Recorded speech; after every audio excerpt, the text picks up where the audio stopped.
As of today, Peppy has enabled peppy for scores set in lazer. So how did that go? The servers kind of fell over. That's the lead developer of OS, and we talked about everything that happened since the last lazer release, starting with statistics. People just love peppy. On the day of the last update, there were over 300,000 scores set, which is way more than the previous day, with a peak of 1,600 concurrent players. And throughout the entire last month, over 100,000 different people have set scores in lazer. And we got a lot of feedback, and we haven't really touched it that much yet. My next plans there are to have a sort of a community meeting, a get-together, and go through the feedback we've got. The feedback we've got so far has been from so many people with so many different views that I think we need to have a smaller group of people discussing this, and I definitely think that just myself and Smoogie is too small, so involving more people in the community that have been around for a long time, they have a very stable opinion on the direction of the game going forward. That meeting will probably happen by the end of the month, and it'll influence how stuff like new mod multipliers work and how legacy scores compare to lazer scores. This is all super subjective though, so Peppy's solution is trialing a bunch of different ideas. What I'm currently thinking is that we will do a score reset every month at the end of the month. We will probably be pushing new balance changes or trying new things each month to try and get lazer into a place where everyone's happy with how things work. So with all the new people going from stable to lazer recently, there were 2 pieces of feedback loud enough to be implemented right away. Yeah, this is one where, I don't know, it felt like the direction we were going was more correct, but we just changed this back to how it is in stable because a lot of Taiko players seem to rely on that. And the second concern was HP drain in Osmania. There was a strong voice from the community that vertically scrolling a rhythm game should never have HP drain, so we're just removing it for now. It's kind of like admitting defeat to a certain extent because we're trying to standardize things and make things more accessible to the OS community, so they don't have to learn different systems across different rule sets, but hey, it is what it is. Interestingly, we knew this was coming. We already had a non-draining health processor implemented internally. It was a one-line change. As for other gameplay changes, Mania now has customization for the fade-in mod, making it easier or way harder to read.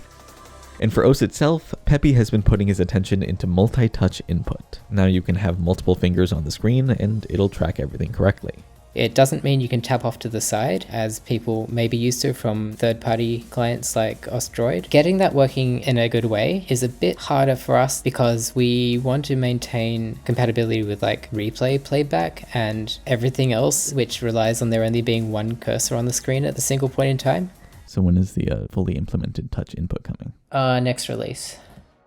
Lazer's default skin Argon is improving bit by bit. The new progress bar design is ready, which looks infinitely better than the previous one. Oh, the old one is shocking. And slider elements are now tinted according to the slider's color.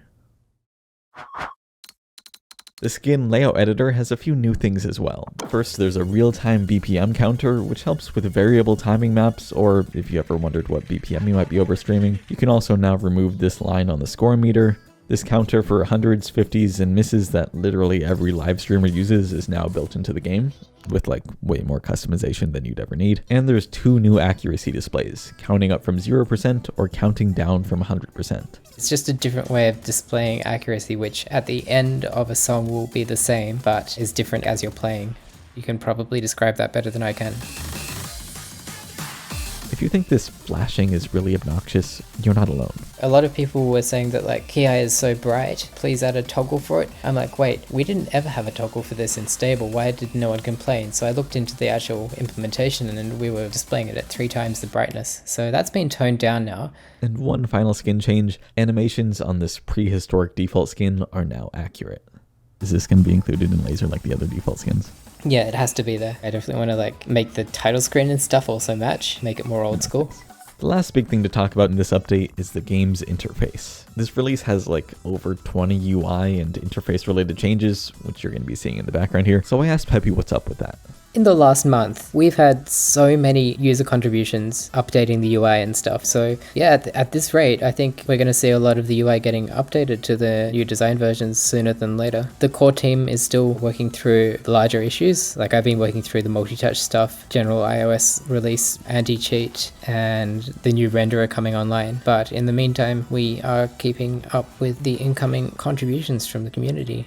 Just one thing to note, because everything we have is kind of out there, it's completely transparent, all our designs and stuff. People have been sharing some of the internal design documents, which sometimes show things in a way which is not the final state. So for instance, I've seen a song select design out there, which has like so much information on screen, but that's kind of not how I have it intended to be implemented. Do you think like the growth of user contributions is in response to this most recent update? Yeah, I really feel that is the case. Just more people talking about lazer, more people trying it. We've had to restructure our whole, the way we handle open source issues because there's been such an influx of people with feedback and bugs and stuff. Maybe people that were hesitant to develop for it in the past because they're like lazer whatever have actually jumped in and shown more interest in the project. So it's really nice to see. So PP drove a lot of people to both try playing lazer and try developing for lazer. That said, the changelog for this update is a little more extensive than usual. Give it a read if you want to know every new change, and we'll see you hopefully at that community meeting to discuss PP and lazer. Or maybe we'll see you in the next lazer update. Goodbye.